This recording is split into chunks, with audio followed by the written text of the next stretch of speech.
Bismillahirrahmanirrahim. Wahai Bani Israel, ingatlah nikmatku yang telah aku anugerahkan kepada kalian, dan penuhilah janjimu kepadaku, niscaya aku penuhi janjiku kepada kalian, dan takutlah kepadaku saja. Inilah ayat yang pertama kali membuka kisah lembaran Bani Israel. Karena dalam surah Al-Baqarah ini paling banyak menceritakan tentang kisah Bani Israel dan juga orang-orang Yahudi. Beda dengan surah Al-Imran. Kalau surah Al-Imran lebih ke membahas orang-orang Nasrani. Karena asbab nuzul surah Al-Imran itu salah satunya adalah ketika datang kabilah Najran yang beragama Nasrani ingin masuk Islam. Tapi kemudian mereka berdialog lebih dahulu tentang siapa Isa, ibundanya, dan juga soal ketuhanan. Maka turunlah surah Al-Imran 1 sampai ke hampir 100 ayat. Tapi surah Al-Baqarah ini lebih banyak bicara tentang orang Yahudi. Umumnya bicara soal Bani Israel, karena harus dibedakan Bani Israel dengan Yahudi. Yahudi itu bagian daripada Bani Israel, tapi Bani Israel bukan Yahudi. Karena Bani Israel itu kumpulan dari 12 kabilah, salah satunya Yahudi. Jadi setiap Yahudi adalah Bani Israel, tapi tidak setiap Bani Israel dia Yahudi. Malam ini kita akan berkisah tentang Bani Israel. Ma'asyiral muslimin yang dimuliakan Allah Subhanahu wa taala. Dari mana kita bermula dari kisah Bani Israel ini? Al-Quran menyebut kalimat Bani Israel ini sebanyak 43 kali. Yang 41 kali lafadznya Bani Israel, dan yang 3 kali dimufradkan, lafadznya hanya Israel saja. Jadi jumlah secara keseluruhan dalam Al-Quran Allah menyebut kalimat Bani Israel 43 kali, dan tersebar di beberapa surat dalam Al-Quran, seperti surah Al-Baqarah, surah Al-Imran, surah Al-Ma'idah, surah Al-A'raf, Yunus, Al-Isra, dan lain sebagainya. Ma'asyiral muslimin, jamaah sekalian yang dimuliakan Allah Subhanahu wa taala. Al-Quran paling banyak mengkisahkan Bani Israel. Kaum yang paling banyak dikisahkan itu adalah Bani Israel. Padahal umat-umat para nabi itu banyak. Umpamanya kaum Ad, umatnya Nabi Hud. Kaum Samud, umatnya Nabi Saleh. Kaum Sodom, umatnya Nabi Lut. Artinya dalam Quran itu umat-umat para nabi banyak juga diceritakan. Tetapi khusus umat Nabi Musa alaihi salatu wassalam, Bani Israel itu paling banyak dibicarakan. Jadi kisah Bani Israel ini hampir menyeluruh dalam Al-Quran itu. Artinya bahwa nabi yang paling banyak dibicarakan dalam Al-Quran itu adalah Nabi Musa, sebagai nabi daripada Bani Israel. Menarik untuk kita kisahkan bagaimana kisah Bani Israel dari awal sampai akhir, sampai sekarang menjadi sebuah negara yang disebut dengan Israel. Kok bisa sampai negara tersebut menjadi negara Yahudi, walaupun tidak pantas orang-orang Yahudi yang ada di Israel negaranya disebut Israel, karena Israel itu diambil dari Israel, dan Israel itu nama lain daripada Yakub. Sementara Yahudi yang sekarang sudah jauh dari ajaran Nabi Yakub alaihi salatu wassalam, ya kita katakan negara Yahudi. Selesai. Taib, kita urut walaupun tidak detail ya, karena kalau detail kan waktunya panjang. Kita ambil poin-poin pentingnya saja secara singkat supaya punya gambaran bagaimana sejarah Bani Israel dari masa ke masa. Ma'asyiral muslimin yang dimuliakan Allah Subhanahu wa taala. Berawal kisah Bani Israel adalah dari Nabiullah Ibrahim alaihi salatu wassalam. Jadi Nabi Ibrahim alaihi salatu wassalam setelah hijrah dari negeri Babylon, negerinya Namrud, bersama istrinya Sarah menuju Palestina. Kemudian di Palestina inilah banyak peristiwa sampai dia hijrah ke Mesir, kemudian balik lagi ke Palestina, akhirnya menetap di Palestina. Lah Nabiullah Ibrahim alaihi salatu wasallam diuji oleh Allah Subhanahu wa taala, tidak kunjung punya keturunan. Sampai akhirnya kemudian dia menikahi budaknya Sarah yang bernama Hajar, baru dikaruniai seorang anak yang kemudian diberi nama Ismail. Singkat cerita, setelah punya anak Ismail, maka Allah Subhanahu wa taala anugerahkan kepada Sarah kabar gembira dengan kedatangan 3 malaikat yang menjelma seperti manusia yang tampan. Kemudian menghabar gembirakan kepada Ibrahim bahwa istrinya walaupun sudah tua dan dianggap mandul, telah dihabar gembirakan Allah akan memiliki keturunan. Sempat ketika itu istrinya Ibrahim, Sarah ini tertawa, fadhahikat, begitu dalam Quran, tertawa. Tetapi kuasa Allah Subhanahu wa taala, Allah Maha Kuasa, walaupun sudah tua dan mandul, kalau Allah berkehendak, idza arada syai'an an yaqula lahu kun fayakun. Maka lahirlah keturunan dari Sarah, seorang anak laki-laki namanya Ishak. Ma'asyiral muslimin yang dimuliakan Allah Azza wa Jalla, dari Ishak inilah Ishak kemudian menikah dengan seorang wanita namanya Rifqah. Tetapi selama 40 tahun Allah uji juga Ishak ini juga tidak punya keturunan. Lama dia menikah, sampai 40 tahun lebih tidak punya keturunan. Akhirnya Allah Subhanahu wa taala anugerahkan kepada Ishak punya keturunan, sekali punya anak kembar pula dia. Kemudian lahirlah anak pertama yang disebut dengan Al-Is. Al-Is ini yang kemudian disebut Abu Rum, bapaknya orang-orang Romawi. Salah satu nabi keturunan Al-Is adalah Nabi Ayub alaihi salatu wassalam. Kemudian setelah Al-Is pun akhirnya kemudian Nabi Allah Ya'qub, Nabi Allah Ishak alaihi salam kemudian dikarunia lagi anak keduanya. Jadi beruntun, namanya anak kembar satu perut. Pertama keluar Al-Is, rupanya ada lagi anaknya dari Rifqah ini, rupanya keluarlah Ya'qub. Disebut Ya'qub karena Ya'qubu dalam bahasa Arabnya, karena dia menyusul abangnya, menyusul keluar, itu dalam bahasa Arab disebut Ya'qub namanya. Maka lahirlah Ya'qub. Ya'qub inilah yang kemudian bapaknya seluruh Bani Israel, karena Ya'qub itu memiliki nama lain yang disebut dengan Israel. Dan itu disebutkan di dalam Al-Quranul Karim.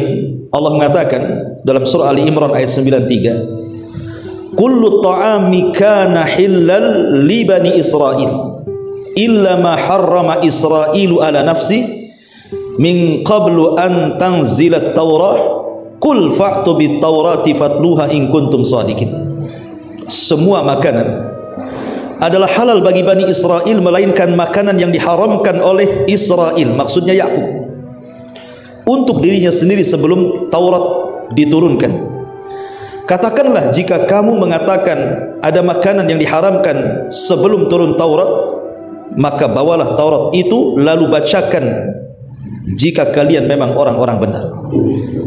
Di sini Allah mengatakan semua makanan halal bagi Bani Israel kecuali yang diharamkan oleh Israel. Siapa Israel di sini? Nabi Ya'qub. Dari antara asbab nuzul ayat ini, Nabi Ya'qub itu terserang penyakit namanya irkun nisa. Irkun nisa itu arti penyakit saraf. Jadi capek-capek dari atas kepala sampai kaki itu. Pegel-pegel bahasa kita. Tidak bisa sembuh. Akhirnya datangkan tabib atau dokter. Kemudian kata dokter disarankan untuk tidak makan daging unta.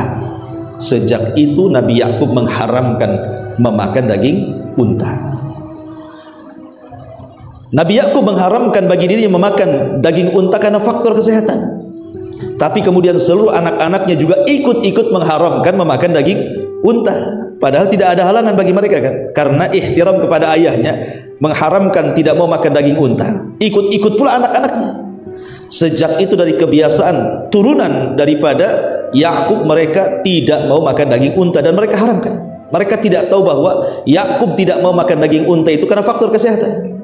Makanya di sini Allah mengatakan setiap makanan adalah halal bagi Bani Israel, baik unta atau yang lainnya, kecuali yang diharamkan oleh Israel, maksudnya Yakub.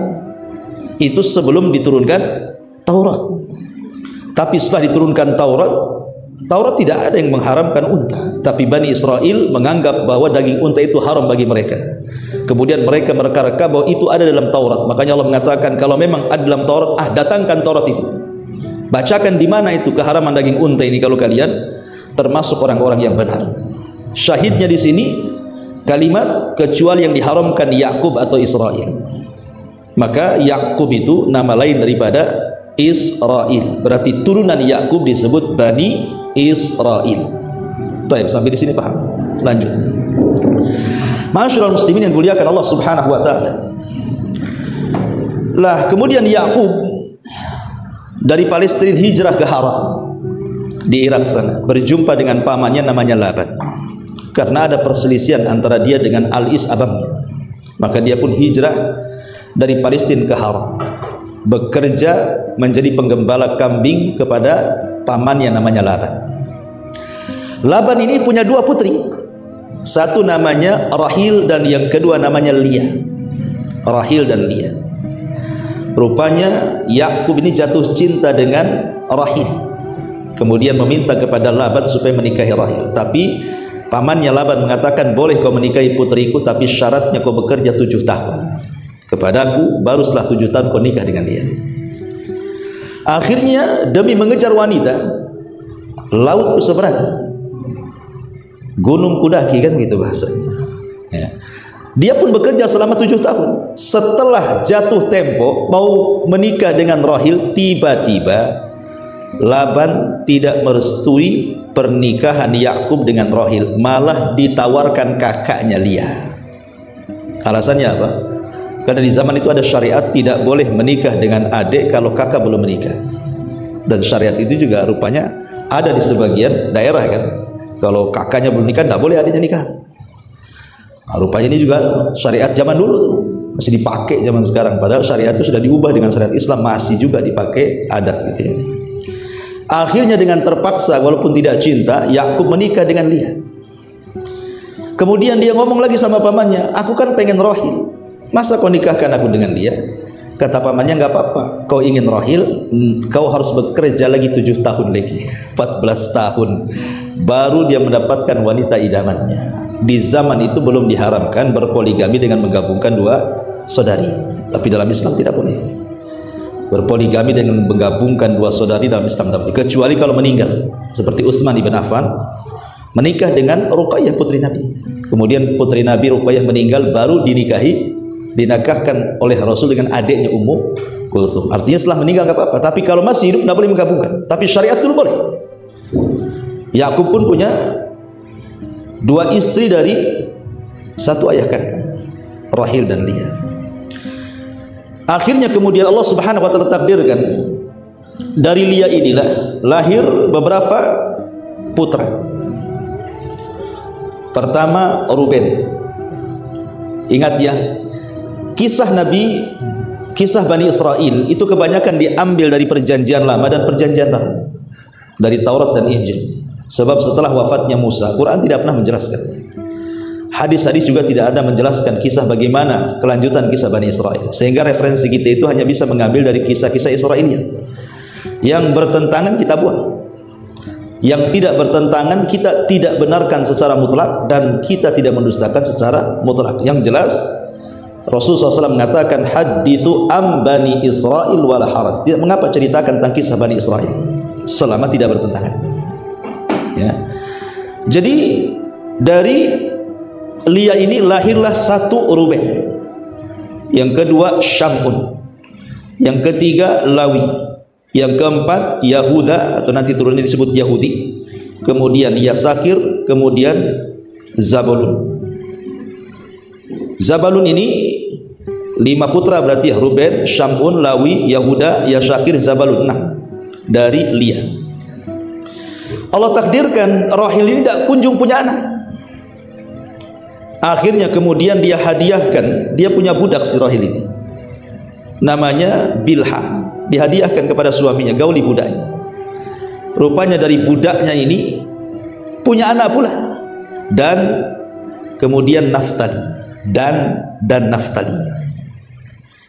Melihat Rahil memberikan budak, cemburu juga nih si Lia ini. Dia punya budak perempuan juga, namanya Zilfa, dihadiahkan juga kepada suaminya.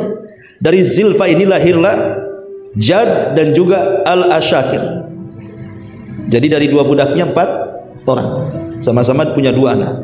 Baru yang terakhir Rahil baru dikasih keturunan. Pertama Nabi Yusuf, yang kedua Binyamin.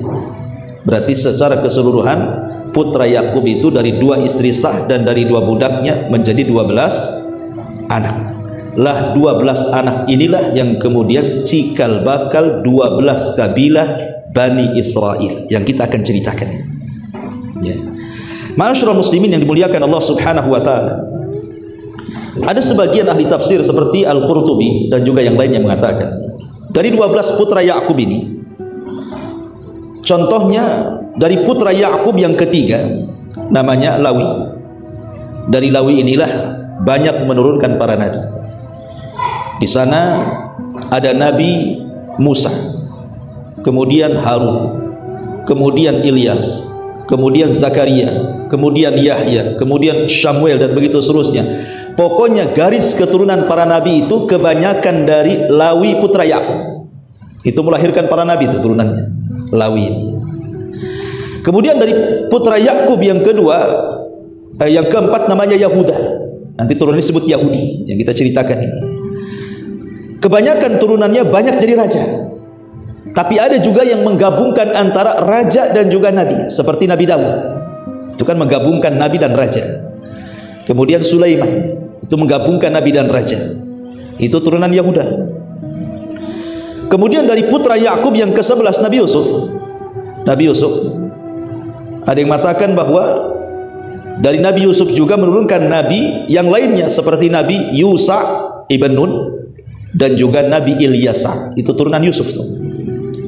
Kemudian dari putra Yakub yang ke-12 Binyamin menurunkan Nabi Yunus alaihi salatu wassalam, nanti anak cucunya Nabi Yunus alaihi salatu wassalam. Artinya bahwa para nabi berasal dari 12 putra Yakub, tetapi umumnya para nabi itu berasal dari keturunan Lawi dan para raja keturunan Yahuda. Itu umumnya seperti itu. Adapun Nabi Isa alaihi salatu wassalam, ada yang mengatakan itu kan nabi terakhir Bani Israel. Jadi yang menutup kenabian Bani Israel itu ditutup dengan Nabi Isa alaihi salatu wassalam. Ada yang mengatakan Isa itu dia turunan Lawi. Tapi ada juga yang mengatakan turunan Yahuda. Tapi ada juga yang mengatakan tidak Lawi, tidak Yahuda. Dia dari orang lain. Alasan Al-Imam Al-Qurtubi rahimahullahu ta'ala, karena di dalam Al-Quran berbeda panggilan Nabi Musa dengan panggilan Nabi Isa. Kalau Nabi Musa memanggil kaumnya tidak menyebutkan Bani Israel, ya kaum, wahai kaum, karena dia bagian daripada kaum Bani Israel. Tetapi Nabi Isa ini memanggil kaumnya dengan Bani Israel, seolah-olah bukan bagian daripada Bani Israel, dia hanya memanggil Bani Israel. Sehingga yang mengatakan Isa ini terpisah, bukan dari turunan putra-putra Yakub. Wallahu a'lam. Ya, tapi yang jelas bahwa dia adalah yang masyhur dalam sejarah itu, Nabi Isa itu adalah penutup nabi-nabi Bani Israel. Itu yang jelas seperti itu. Taib. Setelah kita tahu bahwa Nabi Yakub ini punya 12 anak yang sudah saya sebutkan namanya, maka dari keturunan 12 anak itulah yang kemudian Allah Subhanahu wa taala katakan wa qata'nahum 12 asbatan umama. Dalam surah Al-A'raf ayat 160 Allah katakan, dan kami bagi mereka ke dalam 12 suku yang masing-masing berjumlah besar. Jadi 12 suku ini semua nanti jadi kabilah besar-besar itu semuanya, yang disebut dengan Bani Israel. Ma'asyiral muslimin yang dimuliakan Allah Subhanahu wa taala. Kemudian juga saya ingin terangkan, istilah Quran itu biasanya menyebut 3 kata. Pertama, ahli kitab. Seperti Allah mengatakan, kul ya ahlal kitab. Katakan wahai ahli kitab. Kemudian yang kedua, bahasa kalimat Bani Israel, seperti yang ayat kita bahas ini, ya Bani Israel.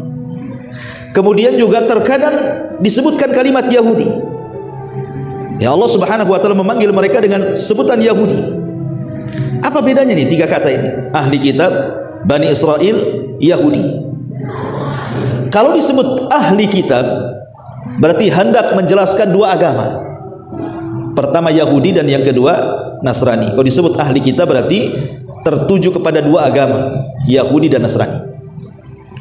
Tapi kalau disebut Bani Israel, konteks Al-Quran itu Allah hendak mengingatkan akan nikmat yang Allah sudah anugerahkan kepada Bani Israel. Selalunya kalau Allah panggil dengan sebutan Bani Israel, Allah ingin mengingatkan nikmat-nikmat Allah bagi mereka. Tapi kalau Al-Quran menyebut dengan kalimat Yahudi, umumnya adalah kalimat celaan. Kalau Allah menyebut kata Yahudi dikeluarkan dari Bani Israel, Allah hendak mencela kaum yang namanya Yahudi itu. Dari sini kita tahu bahwa kaum yang tercela dari keturunan Bani Israel adalah Yahudi. Karena Allah mengatakan di dalam Al-Quran seperti itu. Baik, ma'asyiral muslimin yang dimuliakan Allah Subhanahu wa taala. Kisah Bani Israel ini dimulai dari kisah putra Yakub dari rahil namanya Yusuf. Nabi Yusuf alaihi salatu wassalam. Kita tahu kisah Nabi Yusuf. Ketika kecil dia bermimpi, diperlihatkan 11 bintang yang sujud kepadanya. Kemudian bapaknya mengatakan, jangan kau ceritakan kepada saudaramu, nanti ditafsirkan macam-macam, mereka pun akan dengki kepadamu. Tapi yang namanya anak-anak ya tetap aja diceritakan kan, itu namanya Yusuf anak-anak. Akhirnya kemudian saudara-saudaranya ini, khususnya yang 10, karena yang 11 ke 11 itu Benyamin tuh saudara kandung, dan mungkin Hasan. Yang Hasan itu 10 saudaranya. Mulailah merencanakan sesuatu.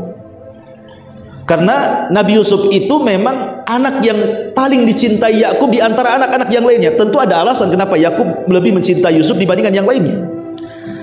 Karena ketika hijrahnya Yakub dari Haran kembali ke Palestina, Allah takdirkan ibunda Nabi Yusuf ini meninggal, Rahil ini, sementara Yusuf masih kecil. Sehingga Nabi Yakub ini berposisi sebagai bapak juga sebagai ibu, otomatis diberikan perhatian lebih. Itulah yang membuat Hasan istri-istri yang lainnya. Kenapa kemudian Nabi Yakub lebih mencintai Yusuf, tidak mencintai anak-anak mereka? Kemudian Hasan istri-istri yang lain itulah ditanamkan sama anak-anaknya. Maka anak-anaknya pun ikut Hasan akhirnya, dan ingin mencelakakan Nabi Yusuf karena selalu dilebihkan oleh ayahnya. Sebenarnya itu masalah fitrah kan, masalah kecintaan ini tidak bisa adil ya Pak. Antum punya anak 5, tidak semuanya antum bisa mencintai mereka sama rata 100% kan. Mesti salah satunya antum suka dan yang lainnya antum tidak suka. Mungkin yang satu ini karena cerdas, soleh, lebih senang kita sama dia dibandingkan yang lainnya kan. Mungkin yang satunya nakal luar biasa, akhirnya malas kita kan. Itu fitrah, tidak bisa. Sebagaimana orang berpoligami juga, membagi kecintaan itu boleh tidak adil. Karena Nabi juga tidak adil dalam memberikan kecintaan. Dia lebih mencintai Aisyah dibandingkan istri yang lainnya kan. Itu masalah hati. Tapi itu pula yang kemudian menjadi Hasan 10 saudaranya yang berakhir dengan mencemplungkan Yusuf ke dalam sumur, kemudian diambil para pedagang, dijual pula ke Mesir. Kemudian yang membeli Allah sudah takdirkan Lauhil Mahfud, seorang pejabat Mesir yang sangat besar, Al-Aziz. Kemudian dirambut dan menjadi anak angkatnya. Singkat cerita, banyaklah peristiwa-peristiwa kalau kita cerita Nabi Yusuf kepanjangan. Singkat cerita, akhirnya Nabi Yusuf pun setelah banyak masa dilalui sampai di penjara karena kasus dia tidak mau melayani Zulaiha, tapi kemudian Allah berikan kecerdasan takwil mimpi. Kemudian dia pun menakwilkan mimpi sampai satu hari raja bermimpi aneh, ditakwilkan Nabi Yusuf.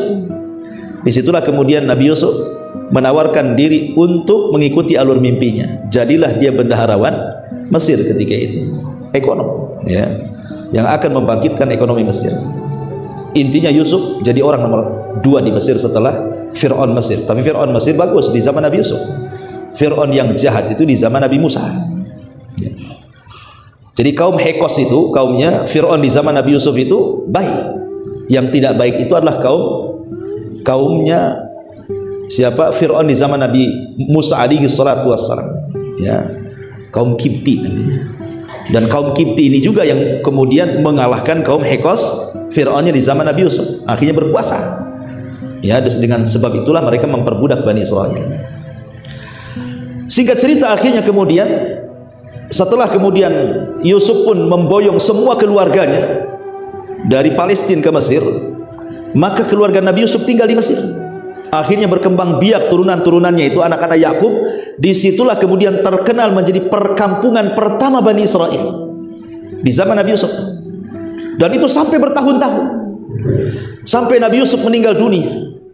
Mereka berada di atas agama tauhid, tetapi terus-menerus sampai akhirnya kabilah Hekos ataupun kerajaan Hekos yang dipimpin oleh Fir'aunnya di zaman Nabi Yusuf kemudian ditumbangkan oleh kaum Kipti, Fir'aunnya Nabi Musa. Kalah gitu ya. Yang tadinya Bani Israel dihormati oleh kerajaan Mesir, sekarang justru dihinakan. Disitulah permulaan kehinaan Bani Israel, diperbudak oleh Fir'aun di zaman Nabi Musa. Apa alasannya? Ada yang mengatakan karena Fir'aunnya di zaman Nabi Musa itu, ada yang mengatakan Ramses yang kedua, ada yang mengatakan namanya Mus'ab, Khalid ibn Mus'ab atau terbalik atau Mus'ab ibn Khalid. Yang jelas bahwa dikenal dengan Ramses yang kedua. Adapun yang ditemui jasadnya yang sekarang dimumikan oleh kerajaan Mesir ini, wallahu alam Fir'aun yang mana gitu ya. Walaupun ada yang memprediksi ahli sejarah bahwa itulah Fir'aun di zaman Nabi Musa, namanya Ramses yang kedua. Yang sekarang kalau kita ke Mesir pengen lihat muminya Fir'aun, ya datanglah ke piramid sana ya. Intinya bahwa lah ketika kemudian dikuasai oleh Fir'aun ini, Fir'aun ini bermimpi. Dalam mimpinya dia melihat ada api dari Palestina, kemudian datang ke Mesir, membakar satu negara Mesir, kecuali perkampungan Bani Israel tidak terbakar. Setelah kemudian dia mimpi berkali-kali dengan mimpi yang sama, Fir'aun pun khawatir. Akhirnya dia kumpulkan penasihat spiritualnya dari kalangan paranormal, dukun-dukun dan yang semacamnya. Kemudian ditakwilkan bahwa ada bayi yang akan lahir dari tengah Bani Israel yang akan meruntuhkan kekuasaannya. Sejak itulah Fir'aun membuat undang-undang membunuh anak laki-laki Bani Israel. Maka dibantai semuanya anak laki-laki Bani Israel karena ketakutan takut hadir orang yang akan menggulingkan kekuasaannya. Lah ketika kemudian terjadi pembunuhan anak laki-laki, sementara Bani Israel posisi di Mesir itu, bagaimanapun orang-orang Fir'aun ini berhajat kepada Bani Israel karena mereka diberikan kecerdasan. Siapa yang bisa membangun jalan, membangun jembatan, membangun istana kecuali budak-budak Bani Israel? Kalau dibantai anak laki-lakinya kemudian yang tuanya mati, siapa yang akan menjadi pembantu mereka, melayani mereka? Akhirnya kemudian keputusan pun diganti, yang tadinya membantai seterusnya setiap hari dirubah undang-undangnya, 1 tahun pembantaian, 1 tahun pembiaran. Lah di tahun pembiaran itu lahirlah Nabi Harun. Selamat dia, tidak dibunuh. Selang setahun setelahnya ibunya hamil lagi. Ya, lahirlah Nabi Musa di tahun pembunuhan.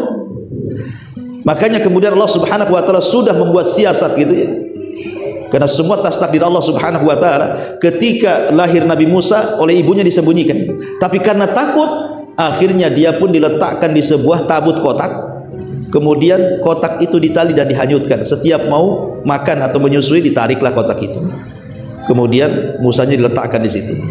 Sampai pada suatu hari karena ketakutan dia mendengar ada prajurit, dia lupa ngikat talinya. Lepas pula itu kotak itu. Akhirnya kotak itu hanyut di sungai Nil, rupanya terdampar di dekat istana Fir'aun. Kemudian ketahuan oleh para penjaga, dilaporkan kepada istrinya Fir'aun namanya Asya bintu Muzahim. Kemudian diambil kotak itu. Nggak ada yang berani buka kotak itu karena khawatir emas, khawatir perhiasan. Nanti kalau perhiasan disangka perhiasan istana, disangka dia maling kan gitu. Jadi nggak ada yang berani buka kotak. Yang pertama kali membuka kotak siapa? Asya bintu Muzahim. Pas dibuka rupanya bayi. Dan Allah langsung tanamkan kecintaan karena Asya tidak punya anak laki-laki. Fir'aun itu tidak punya anak laki-laki. Akhirnya kemudian dirambutlah Nabi Musa di tengah keluarga Fir'aun. Ma'asyiral muslimin yang dimuliakan Allah Azza wa Jalla. Singkat cerita, setelah Musa kemudian dewasa, kemudian Nabi Musa pun jalan-jalan di gang-gang kota Madinah. Ada pula anak muda turunan Bani Israel sedang bermasalah dengan anak muda turunan kaum Kipti, kaum Fir'aun. Tiba-tiba anak muda yang turun Bani Israel meminta pertolongan, maka Musa menolongnya, tetapi kemudian tanpa sengaja membunuhnya. orang yang bermasalah dari kaum Kipti, kaum Fir'aun ini bukan orang biasa rupanya. Dia anak muda dari seorang anak pejabat. Ya, beda berurusan dengan anak pejabat dengan berurusan anak tukang ojek, ikhwan. Kalau urusannya sama orang-orang kecil selesai lah kan itu. Kalau disumpal pakai duit selesai, nggak usah diteruskan kasusnya. Kalau sama pejabat nggak bisa. Ya, cari siapa pembunuhnya.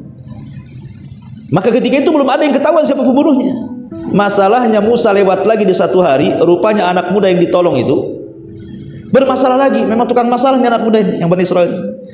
Lewat Musa minta tolong lagi. Musa malah mendekati menasihat, disangka mau membunuhnya. Teriaklah kemudian Bani Israil, "Hei Musa, apa kau akan membunuhku seperti kau membunuh orang itu kemarin?" katanya.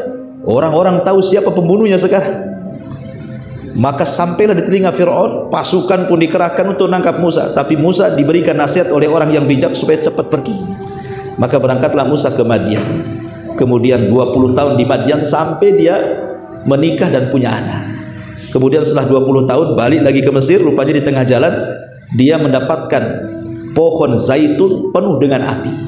Kemudian dia mendekati pohon itu, rupanya ada panggilan dari Allah Subhanahu wa taala. Musa diangkat menjadi nabi dan rasul dan disuruh berdakwah kepada Firaun.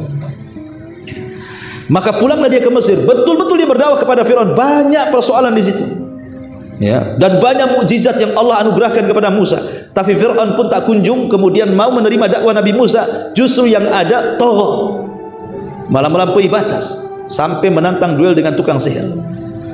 Lah ketika Nabi Musa kemudian berduel dengan tukang-tukang sihir Fir'aun, diakhiri dengan kemenangan duel Nabi Musa, sehingga seluruh tukang sihir Fir'aun bertobat kemudian sujud kepada Allah. Ketika itu Fir'aun sudah enggak berani mengganggu Nabi Musa. Maka Musa pun kemudian bertahun-tahun tinggal di tengah Bani Israel, mendakwahkan dakwah Islam kepada mereka. Tapi sampai satu hari, akhirnya Allah Subhanahu wa taala merintahkan Musa untuk membawa Bani Israel ke mana? Ke Palestina. Mendengar bahwa Bani Israel akan pergi, maka Fir'aun tidak terima. Dia siapkan pasukan besar untuk membantai Bani Israel. Maka kejar-kejaranlah kemudian Bani Israel yang dipimpin Nabi Musa dan para tentara yang dipimpin Fir'aun. Sampailah kemudian menyeberangi lautan. Akhirnya Fir'aun pun ditenggelamkan dan Musa serta Bani Israel melihat dengan kedua mata mereka Fir'aun dan pasukannya ditenggelamkan di Laut Merah. Allah katakan fa'aghraqna, kami tenggelamkan mereka semuanya. Dari sini Bani Israel sudah diseberangkan jauh dari Mesir. Lah ketika ma'asyiral muslimin yang dimuliakan Allah Subhanahu wa taala, Bani Israel ini melanjutkan perjalanan dari Palestina menuju tanah perjanjian Baitul Maqdis. Sepanjang perjalanan ini banyak peristiwa yang menunjukkan buruknya akhlak mereka. Ya, buruknya akhlak sebagian Bani Israel, tidak semua. Sebagian besar Bani Israel, termasuk kabilah Yahudi dalamnya. Seperti mereka ketika Allah taklukkan Baitul Maqdis disuruh membungkuk, malah kemudian tidak mau membungkuk. Disuruh berdoa kepada Allah, hittah, ya Allah ampuni dosaku, malah hintah, minta makan.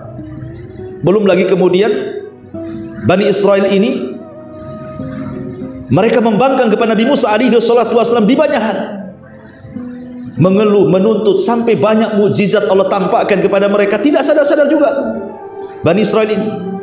Sehingga macam-macam peristiwa seperti ketika terjadi pembunuhan, kemudian Musa mengatakan sembeli sapi, malah mereka banyak tanya, akhirnya susah pula nyari sapinya. Kalaulah kemudian bukan karena mereka mengucapkan insya Allah, tentu mereka tidak akan mendapatkan sapinya. Itu pun dengan harga yang sangat mahal. Bentuk bagaimana mereka mempersulit diri, Allah mudahkan, mereka minta untuk mempersulit diri. Kemudian ketika mereka diberikan makanan lezat manna dan salwa, malah minta pula yang enggak enak. Manna dan salwa ini kan makanan dari langit, tinggal makan saja. Ini enggak maunya bawang, sayuran, lalapan bahasa kitanya kan. Gimana dikasih makanan enak mau lalapan pula kan itu ya. Kemudian ketika kemudian mereka ingin mendengar, orang-orang pilihan itu mendengar suara Allah ketika berfirman kepada Musa, mereka tidak mau mendengar, mereka mau melihat katanya. Allah seperti apa? Datang halilintar, membunuh mereka semua, tapi kemudian dihidupkan kembali. Macam-macam ceritalah kalau kita mau sedikit perjalanannya, terlalu lama. Intinya bahwa sampai kemudian di tanah perjanjian, Musa ini tinggal masuk saja. dan Bani Israel ke Baitul Maqdis, masalahnya harus melewati satu kota namanya Ariha. Ariha ini dipenuhi dengan kaum Kan'aniyun, turunan kaum Ad, orangnya besar-besar. Bani Israel tidak berani jihad. Akhirnya mereka mengatakan kepada Musa, ya Musa, kalau kami harus berperang untuk masuk ke Baitul Maqdis, kami tidak bisa. Kemudian mereka mengatakan, idhab anta wa rabbuka faqatila inna hahuna qa'idun. Kalau kau mau jihad, jihad sana berdua dengan Tuhanmu, kami duduk-duduk memperhatikan di sini, katanya. Akhirnya mereka pun oleh Allah diazab, tidak bisa keluar dari negeri itu, disebut Arduti. Selama 40 tahun disitulah Harun meninggal, kemudian Nabi Musa pun meninggal, belum masuk ke Baitul Maqdis karena tidak mau jihad. Lah setelah Nabi Musa meninggal dan juga Harun sebelumnya meninggal, akhirnya kemudian estafet kepemimpinan di bawah naungan Yusha ibn Nun, anak muda yang kemana-mana di bawah Nabi Musa, sampai ketika berjumpa dengan Khidir pun dibawa tuh Yusha ibn Nun. Rupanya dia pula yang meneruskan perjuangan. Ketika para pengecut di zaman Nabi Musa sudah mati, kemudian datang generasi kedua para pemberani, maka Yusha ibn Nun inilah yang berhasil memasukkan Bani Israel kemana? Ke Baitul Maqdis. Yang Nabi Musa tidak bisa, Yusha ibn Nun bisa. Itulah Nabi yang Allah berikan mukjizat mampu menghentikan matahari saat perang. Jadi ketika mereka masuk di waktu asar, terjadi perang. Kemudian hampir menang, matahari mau tenggelam, sementara besoknya hari Sabtu. Orang Yahudi itu punya keyakinan tentang hari Sabtu, itu hari sakral, gak boleh perang. Kalau sampai berhenti peperangannya gagal lagi, maka Yusha mengatakan kepada matahari, engkau makhluk yang diperintah, aku juga nabi yang diperintahkan, maka aku berdoa kepada Allah agar engkau berhenti. Akhirnya matahari pun berhenti, tidak tenggelam sampai peperangan menang, baru ditenggelamkan. Satu-satunya nabi yang bisa menghentikan matahari karena izin Allah adalah Yusha ibn Nun. Itulah akhirnya Yusha ibn Nun berhasil memasukkan Bani Israel ke Baitul Maqdis. Disinilah pengasas kerajaan Bani Israel pertama. Ya, karena gini, ikhwatu fillah muliakan Allah Subhanahu wa taala. Bani Israel ini, kalau saya boleh singkat, itu menjadi 3 fase, 4 fase. Nanti kita akan cerita nih. Bani Israel ini sepanjang perjalanan dari kisah Yusha ibn Nun memasukkan Bani Israel ke Palestina ini, nanti akan melewati 4 fase. Apa saja itu? Pertama, Ahdul Qudah, era kehakiman. Yang kedua, Ahdul Mulukul Awal, era kerajaan yang pertama. Kemudian yang ketiga, Ahdul Muluki Tsani, era kerajaan yang kedua. Baru yang terakhir, Fatratu ma ba'da tadmiril Quds, ada era setelah penghancuran Baitul Maqdis, era penjajahan. Nanti Bani Israel akan dijajah oleh banyak umat. Ya, inilah 4 poin tentang kisah Bani Israel dari masuknya Bani Israel ke Palestina oleh Yusha ibn Nun. Maka berlakulah 4 fase ini. Ma'asyiral muslimin yang dimuliakan Allah Azza wa Jalla. Pertama, era kehakiman. Era kehakiman ini di mana Bani Israel dipimpin para nabi. Jadi yang memimpin Bani Israel itu para nabi.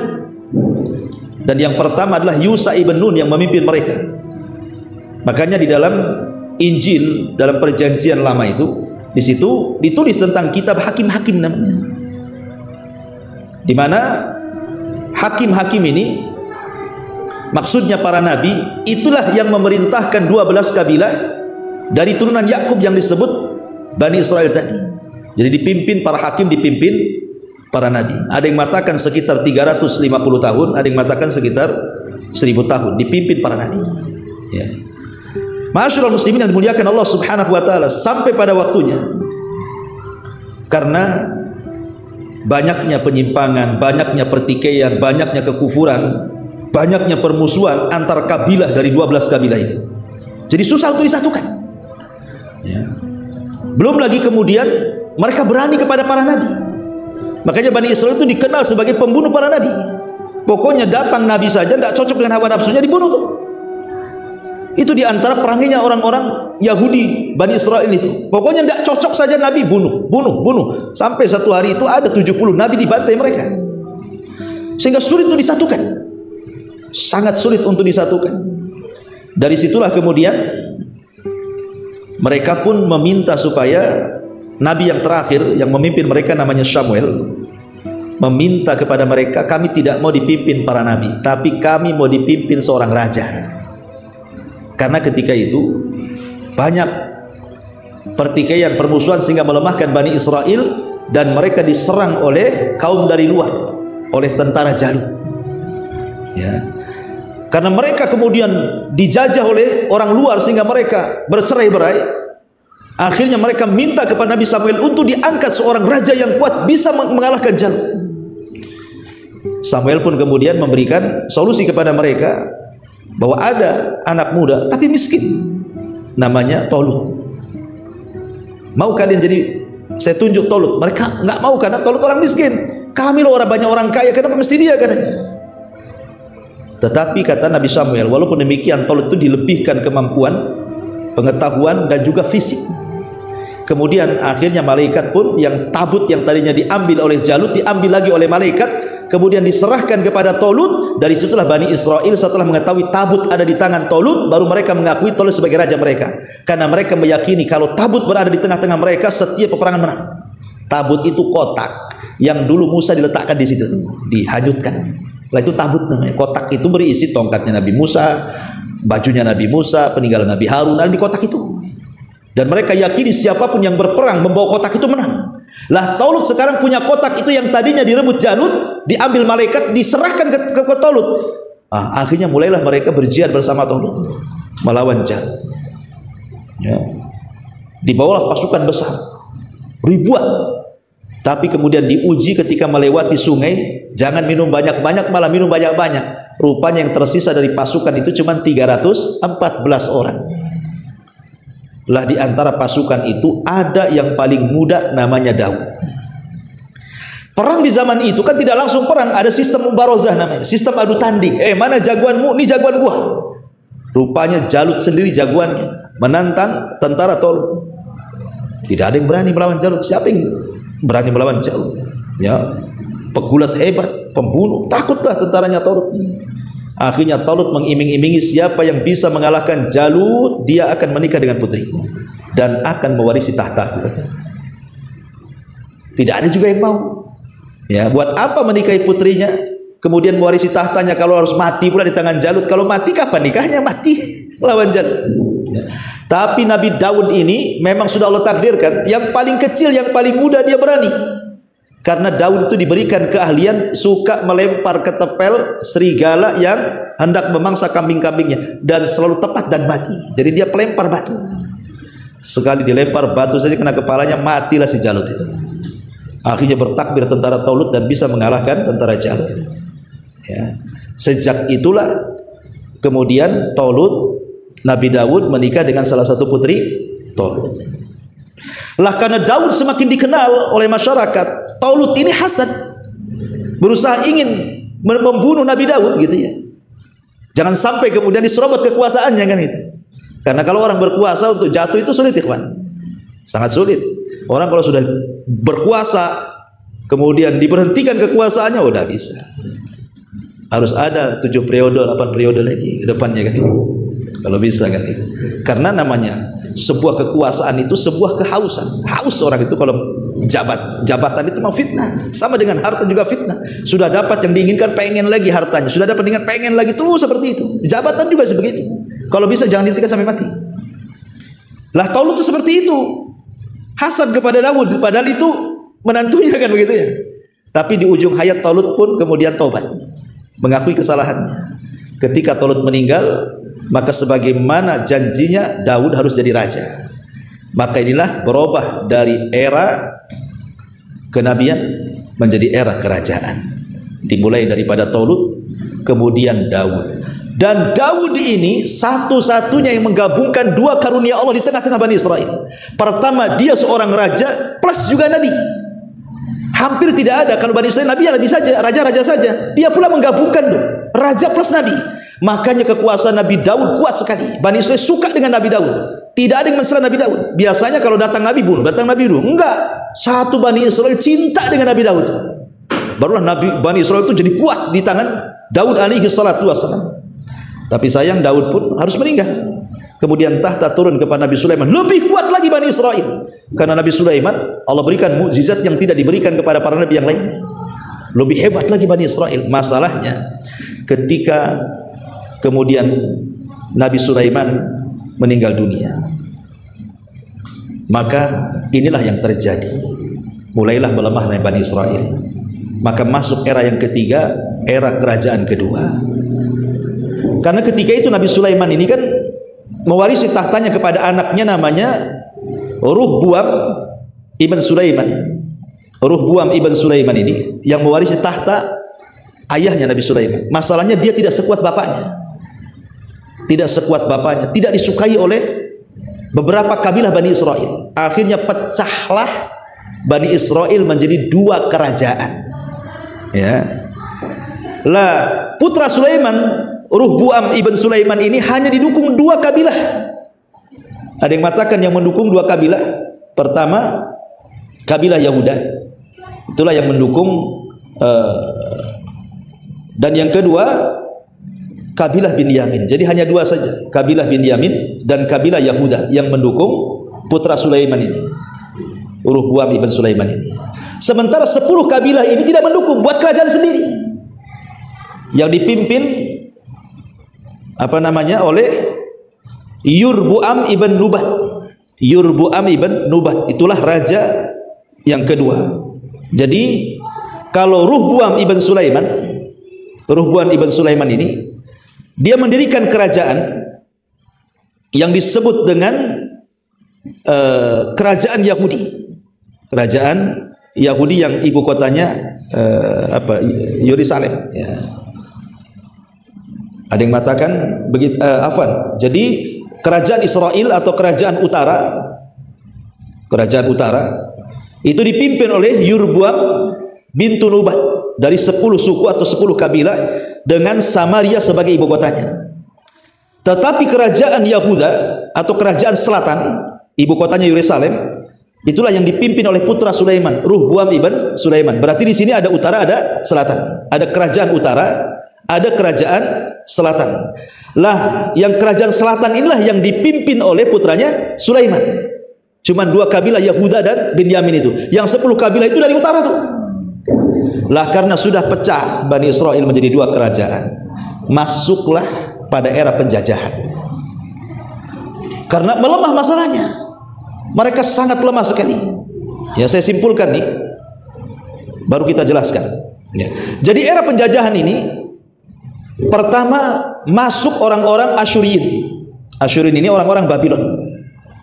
Itulah yang pertama kali menjajah Bani Israel. Setelah Asyuriyin kemudian datang orang-orang dari Mesir. Orang-orang dari Mesir menjajah lagi Bani Israel. Kemudian setelah hengkang orang-orang Mesir, datang lagi orang-orang Babylon Irak, juga menjajah Bani Israel. Kemudian setelah Babylon berakhir, datang lagi orang-orang Yunani, juga menjajah Bani Israel. Kemudian setelah Yunani, datang lagi dari Mesir lagi, menjajah Bani Israel. Kemudian berakhir dengan dijajah oleh orang-orang Romawi yang mengganti Haikal Sulaiman menjadi dewa-dewa yang ma'ruflah disembah oleh orang-orang Romawi. Bagaimana kisahnya dari penjajahan-penjajahan ini? Masyarul muslimin yang dimuliakan Allah Subhanahu wa taala, era penjajahan ini kenapa? Karena ketika Bani Israel semakin jauh dari ajarannya, mereka makin kufur, murtad, syirik, sebagainya, membangkang perintah para nabi sebelumnya. Itulah yang menjadi kelemahan Bani Israel. Belum lagi cerai-berai berpecah menjadi 2 negara. Itu yang menjadikan kemudian mereka makin lemah. Masyarul muslimin yang dimuliakan Allah Subhanahu wa taala, pertama, era penjajahan ini datang orang-orang Asyur. Orang-orang Asyur dari Irak menguasai kerajaan Israel yang di utara. Yang 10 kabilah yang berkumpul itu dijajah oleh orang-orang Asyur ini. Ada yang mengatakan datang Raja Sarjun yang kedua pada tahun 722 Masehi, sebelum Masehi, dari Irak, kemudian menyerang Palestina dan akhirnya mampu menguasai kerajaan utara Palestina. Lah kerajaan utara Palestina ini atau yang ibu kotanya Samaria ini hancur, lebur, betul-betul hancur. Bahkan yang 10 kabilah ini hilang begitu saja. Memang betul-betul dimusnahkan rasnya. Sehingga yang tersisa dari keturunan kabilah ini bergabung dengan yang di selatan. Makanya kenapa sekarang tidak ada istilah Bani Israel, yang ada istilah Yahudi, ya kan? Kenapa? Karena sebagian ras Bani Israel itu mereka dimusnahkan, yang 10 kabilah itu dimusnahkan, tinggal sedikit, yang sedikit inilah gabung dengan kerajaan Yahudi. Makanya sampai hari ini mereka disebut Yahudi, karena suku-sukunya sudah hilang, musnah masalahnya ya. Nah, padahal kita tahu bahwa Bani Israel itu kan dari 12 kabilah, tapi sekarang yang disebut Yahudi. Kita katakan Yahudi kan, itu nggak ada lagi Lawi atau apa, Yahudi. Jadi seolah-olah karena itulah yang mayoritas, yang lain minoritas, bergabung dengan Yahudi, sehingga yang minoritas itu tergabung kepada yang mayoritas. Senangnya ucapan Yahudi semuanya, dianggap Yahudi semuanya, walaupun ada yang bukan keturunan Yahuda kan itu. Ma'asyiral muslimin yang dimuliakan Allah Azza wa Jalla. Sampai kemudian akhirnya datang era Bukhtun Nasr. Ini yang paling serem, karena Bukhtun Nasr ini satu di antara raja penguasa dunia. Kata Imam Qatadah, seorang ahli tafsir, mengatakan dunia ini pernah dikuasai oleh 4 raja, yang maksudnya menguasai dunia ya, bukan menguasai Mesir. Kalau Mesir kan Fir'aun, itu Mesir aja. Tapi ini menguasai dunia, bukan hanya Mesir, tapi dunia dikuasai, dan itu hanya ada 4 raja. Pertama Nabi Sulaiman, yang kedua Dzulqarnain, dua-duanya muslim. Kemudian yang kedua Namrud, dan yang keduanya adalah Bukhtun Nasr. Inilah Bukhtun Nasr, inilah Raja Babil yang datang kedua kalinya menghabisi orang-orang Yahudi di Palestina, menghancurkan Palestina sehancur-hancurnya, dan memperbudak Bani Israel sampai dibawa ke mana-mana ya, sampai akhirnya mereka pun berpencar. Ma'asyiral muslimin yang dimuliakan Allah Azza wa Jalla, ketika Babylon ini dikuasai oleh mereka, tapi Allah takdirkan kemudian orang-orang Bukhtun Nasr dikalahkan oleh Persia. Ya, jadi Persia nyerang Babylon, kalah Babylon, kemudian dikuasai oleh orang-orang Persia. Lah orang-orang Persia ini, ikhwatu fillah muliakan Allah Azza wa Jalla, berbuat baik kepada Bani Israel. Jadi Bani Israel yang berada di Irak Babylon ini dipulangkan kembali ke Palestina sebanyak 50.000 kurang lebih. Sisanya masih tetap tinggal di Babylon. Tapi masalahnya, ma'asyiral muslimin, mereka ketika kemudian mereka kembali, kemudian Persia kalah dengan Romawi. Akhirnya gantian sekarang Romawi yang menjajah Palestina. Jadi hukum disitulah banyak yang kemudian pergeseran keagamaan, karena banyak situs-situs sejarah seperti Haikal Sulaiman yang dibangun oleh Nabi Daud kemudian diteruskan oleh Sulaiman.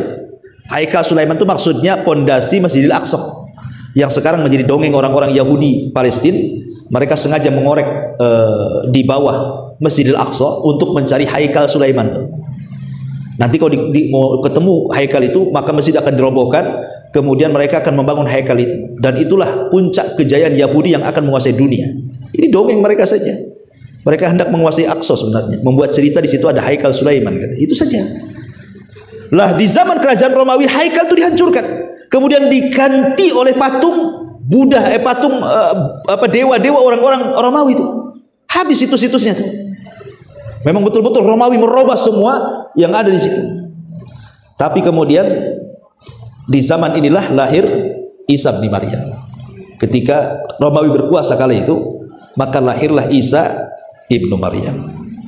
Lah Isa ini tidak disukai oleh orang-orang Bani Israel. Kenapa? Karena mereka mengharap kalau bisa Isa itu sekuat Raja Tolut yang bisa mengalahkan Jalut kan itu. Kalau bisa sekuat Tolut yang bisa mengalahkan orang Romawi, Isa pula tidak punya kekuasaan, tidak punya power seperti Tolut.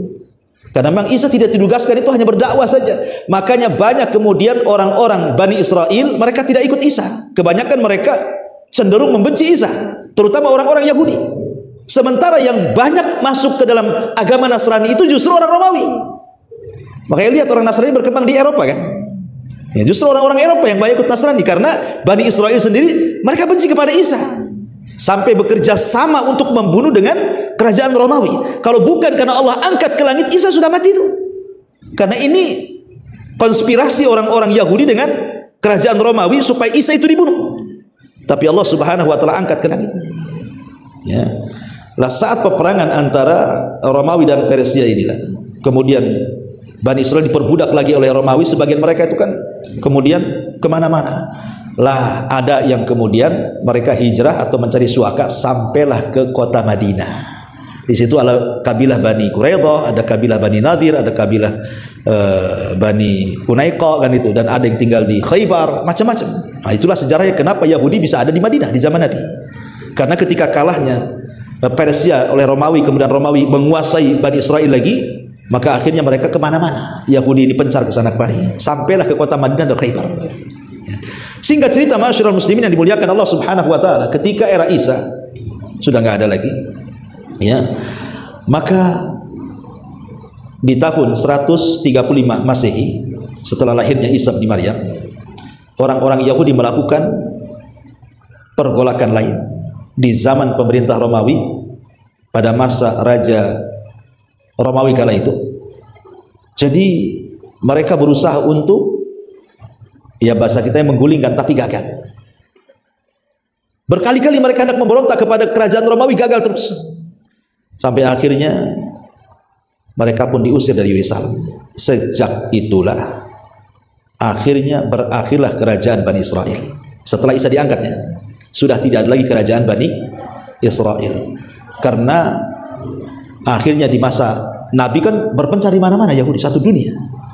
Ada yang di Madinah, ada yang di mana-mana kan, cuman kebanyakan lari ke kota Madinah. Kenapa? Karena ada kabar dari padri-padri pendeta mereka bahwa di situ akan lahir Nabi akhir zaman yang akan mengembalikan kejayaan mereka. Masalahnya ketika Nabi itu sudah muncul, nggak mau beriman.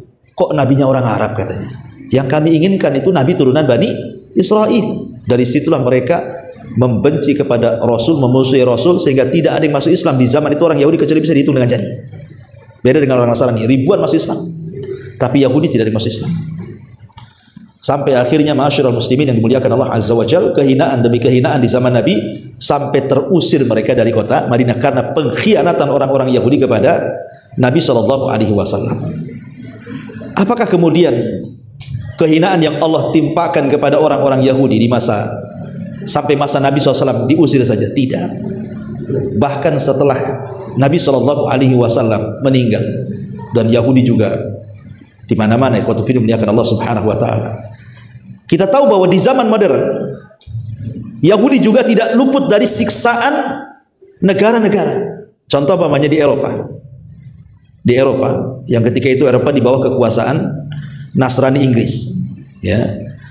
Jadi pada tahun 1298 Masehi, Raja Edward yang pertama, Raja Inggris itu yang beragama Nasrani, itu mengusir seluruh orang-orang Yahudi dari Inggris. Kalau tidak dibantai, akhirnya mereka pergi. Ya.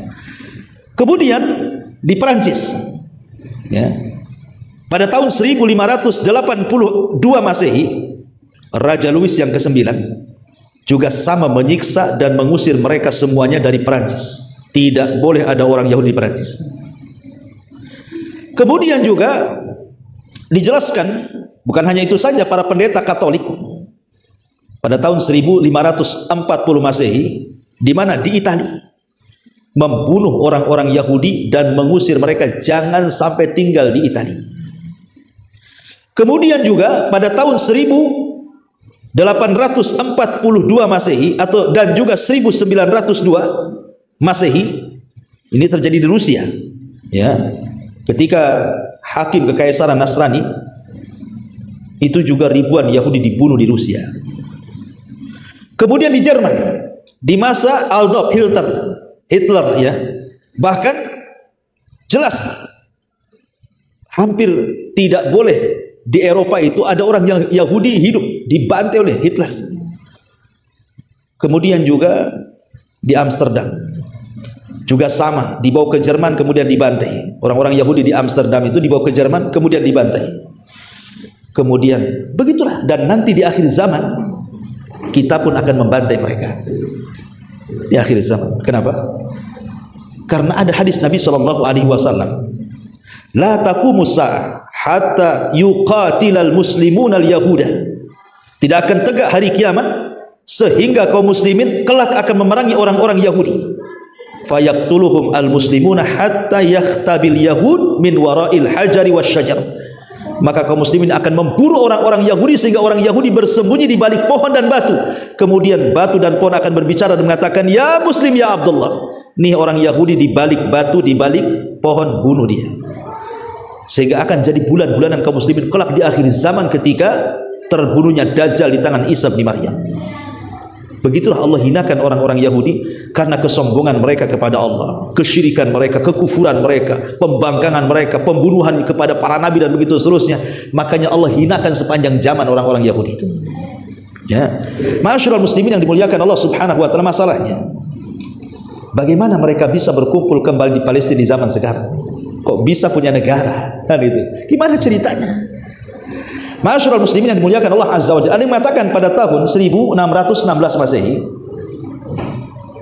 ada seorang yang bernama Sir Henry Fish dari Inggris, itu menulis buku namanya Nidaul Yahud, panggilan bagi orang-orang Yahudi. Itu berawal dari buku itu. Buku itu dicetak, disebar kemana-mana. Jadi seruan kepada orang-orang Yahudi untuk berkumpul kembali. Ini awalnya, gara-gara buku yang dicetak banyak-banyak. Kemudian muncul seorang jenderal ma'ruf namanya, ya, namanya Napoleon Bonaparte. Itu kan ma'ruf kisahnya, ya, Napoleon Bonaparte itu. Juga sama juga mereka menegakkan negara, meminta supaya orang-orang Yahudi itu punya negara dan mengarahkan ke Palestina. Jadi Napoleon inilah yang mengarahkan orang-orang Yahudi supaya punya negara di Palestina. Mengingat sejarah, seolah-olah Palestina itu milik mereka begitu. Kemudian muncul propaganda berikutnya, ada seorang pemikir Yahudi dan seorang Zionisme, dia juga sama membuat gerakan-gerakan bahwa Palestina itu tanah mereka, mulai pengklaiman begitu, ya. Maka tahun 1882 Masehi, ketika itu kan yang berkuasa ya di Palestina sampai ke Mesir itu kan masih di bawah kekuasaan Turki Utsmani, ya. Yang berkuasa itu Sultan Abdul Hamid, ya, sebelum kemudian tumbang oleh Kemal Atatürk, ya. Jadi meminta kepada Sultan Abdul Hamid yang ada di Turki ketika itu supaya menyerahkan sebagian bumi Palestina untuk orang-orang Yahudi, tapi ditolak, nggak mau. Padahal mau dibayar besar tuh, tapi dia nggak mau nih Sultan Abdul Hamid ini.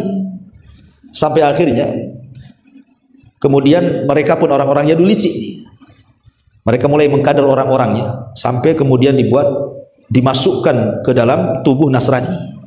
Jadi orang cerdas dimasukkan ke dalam tubuh Nasrani sampai Allah takdirkan orang pintar mereka jadi seorang pendeta besar di Vatikan. Jadi orang Yahudi menyusupkan orang supaya jadi Nasrani. Saking cerdasnya, subhanallah, akhirnya dia pun berhasil menjadi paus di Vatikan. Orang Yahudi menyamar jadi paus di Vatikan. Ya, orang Islam tidak tahu.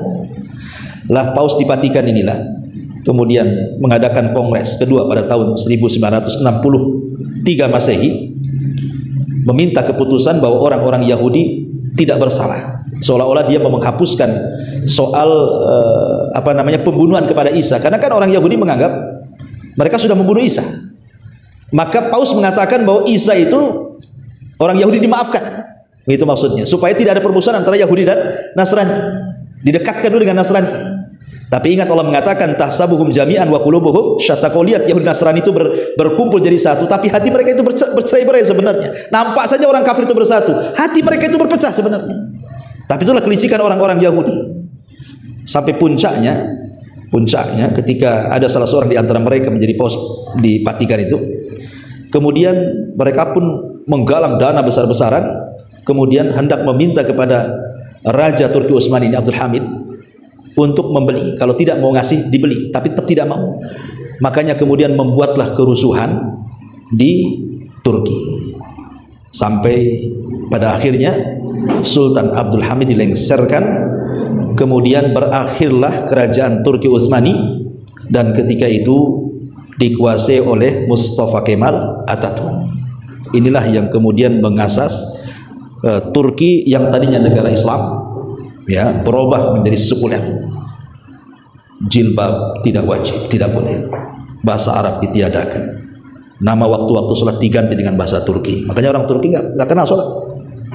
Nah, kemudian banyak simbol-simbol Islam itu dihancurkan, pelajaran-pelajaran agama itu disekulerkan di sekolah-sekolah, dan berhasil Kemal Atatürk ini ya menghilangkan peninggalan Turki Utsmani, betul-betul disekulerkan karena hanya ingin supaya disamakan dengan negara Eropa. Jadi undang-undang Eropa diadopsi, dimasukkan ke Turki, akhirnya rusak Turki. Ya belakangan lah setelah 2014 kan ada pemilihan presiden, baru kemudian terpilihlah sekarang ya siapa, Erdogan kan itu ya. Ya mulailah agak bagus ya, mudah-mudahan bagus terus kan itu. Ya. Masyaallah muslimin yang dimuliakan Allah Azza wa Jalla, maka pada tahun 1917 Masehi, Menteri Luar Negeri Inggris yang bernama siapa lupa namanya, mengizinkan orang-orang Yahudi ini tinggal di Palestina. Lah kaum muslimin yang tinggal di Palestina yang mungkin imannya kurang, akhirnya mereka mulai menjual lahan mereka dengan harga mahal. Mereka tidak tahu bahwa tanah itu tanah mulia, tapi karena harganya mahal kan, akhirnya dijual sedikit, akhirnya meluaslah kerajaan Israel ini, makin luas, sampai akhirnya mengklaim bahwa Palestina tanah mereka. Sampai hari ini justru Palestina yang berusaha minta kemerdekaan, sampai hari ini ditekan oleh dunia. Bayangkan, padahal Palestina dijajah, tapi Yahudi menganggap Palestina yang menjajah. Ya, masyaallah muslimin yang dimuliakan Allah Azza wa Jalla. Intinya pada tahun ke 1947 Masehi, resmi Amerika mengeluarkan keputusan bahwa Palestina dibagi menjadi dua bagian, sebagian diberikan kepada kaum muslimin dan sebagian diberikan kepada Yahudi Israel. Sampai hari ini terjadi perang ya, dan setiap hari kaum muslimin dibantai oleh orang-orang Yahudi.